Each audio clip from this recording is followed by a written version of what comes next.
Hello. അങ്ങനെ നമ്മൾ അമ്മയുടെ ആഗ്രഹം അങ്ങോട്ട് നടത്തി കൊടുത്തു കേട്ടോ. ഒരു മോണ്ട്രോ ഓട്ടോറിക്ഷ അങ്ങോട്ട് മേടിച്ചു. കല്യാൺ മോണ്ട്രോ എന്നാണ്.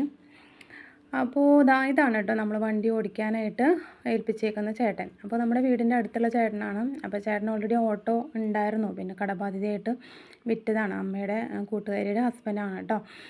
അപ്പോൾ ഞങ്ങളെല്ലാവരും കൂടിയിട്ടാണ് വന്നത്. അപ്പോൾ അവർക്കും അതൊരു സഹായമാവുമല്ലോ. അമ്മയ്ക്കും ഇപ്പോൾ ഞങ്ങൾ രണ്ട് പെൺമക്കളാണ്. അപ്പോൾ നമ്മളെയൊന്നും കാത്തു നിൽക്കണ്ടല്ലോ. പൈസ കിട്ടാനോ എന്തെങ്കിലും അത്യാവശ്യങ്ങൾക്കോ ആകുമ്പം ഇവിടെ തൊട്ടടുത്ത് തന്നെയാണ് ഇവരുടെയും വീട്. അപ്പോൾ നമ്മളൊരു ഫാമിലി പോലെ തന്നെയാണ്. അപ്പോൾ നമുക്ക് ആ ചേട്ടൻ ഓടിയിട്ട് അമ്മയ്ക്ക് ഒരു ദിവസ വരുമാനമാവുകയും ചെയ്യും, അവർക്കും അതൊരു വരുമാനമാകും. ആ ഒരു ഉദ്ദേശത്തിലാണ് നമ്മളത്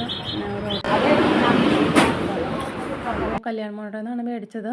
ഇതാണ് നമ്മൾ എടുത്തത് കേട്ടോ. ഇവിടെ ബ്ലാക്ക്, ബ്ലൂ, വൈറ്റ് അതൊക്കെയുണ്ട്. നമ്മൾ ബ്ലാക്കാണ് അല്ല ബ്ലാക്കല്ല, നമ്മൾ വൈറ്റാണ് കേട്ടോ എടുത്തത്.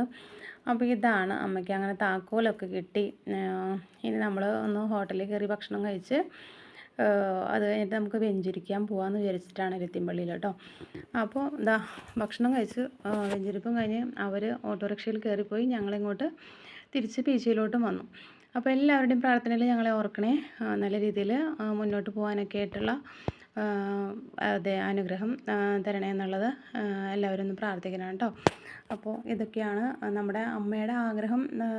നല്ലതാണെങ്കിൽ നമ്മളത് നമ്മളെക്കൊണ്ട് സാധിക്കുന്നതാണെങ്കിൽ നമ്മൾ നടത്തി കൊടുക്കുക അല്ലേ. പിന്നീട് നമുക്കതിനൊരു വിഷമമോ കുറ്റബോധമോ അന്ന് ചെയ്യാൻ പറ്റിയില്ലല്ലോ എന്നുള്ള ഒരു വിഷമം ഉണ്ടാവില്ല. അപ്പോൾ ഇതായിരുന്നു ഇന്നത്തെ വിശേഷം. Tata, bye bye.